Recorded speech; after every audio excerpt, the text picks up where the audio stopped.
پنڈی ڈوب گیا، نالہ لیہ میں طغیانی کے سبب الرٹ جاری، فوج طلب کر لے گی۔ راولپنڈی بارشوں کے سبب نالہ لیہ میں طغیانی کا خدشہ پیدا ہو گیا۔ انتظامیہ نے آبادیوں کو الرٹ جاری کرتے ہوئے امداد کے لیے فوج کی 111 بریگیڈ طلب کر لی۔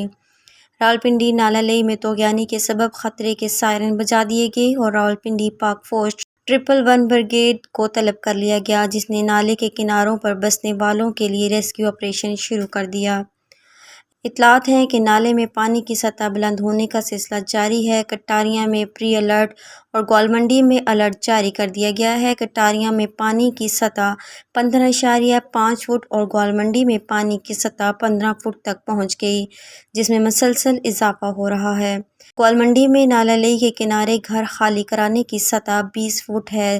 نالہ بھرنے کی سطح چند فٹ کے فاصلے پر رہ گئی، جس کے سبب خطرے کا الرٹ جاری کر دیا گیا۔ بارشیں نہ رکنے کی صورت میں نالہ لیہ میں پانی کی سطح مزید بڑھ سکتی ہے۔ دریں اثنا بارش کے سبب کینٹ کے نشیبی علاقوں میں پانی داخل ہو گیا۔ لوگ گھروں میں قیمتی اشیاء محفوظ کرنے میں لگے رہے۔ چکلالہ کینٹ کے نشیبی علاقے ڈھوک جمعہ میں بھی پانی داخل ہونے کی خبریں سامنے آئی ہیں۔ جامعہ مسجد روڈ، سٹی صدر روڈ اور موچی بازار کئی کاریں پانی میں ڈوب گئیں۔ اسی طرح راولپنڈی میں بارش کی تباہ کاریاں جاری ہیں۔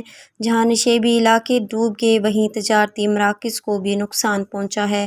اطلاعات ہیں کہ راولپنڈی کے تجارتی مراکز بھی پانی میں ڈوب گئے ہیں۔ راجہ بازار، موتی بازار، موچی بازار میں سینکڑوں دکانوں میں پانی داخل ہو گیا۔ سامان بھیگنے کے سبب تاجروں کو مجموعی طور پر کروڑوں روپے کا نقصان پہنچا ہے۔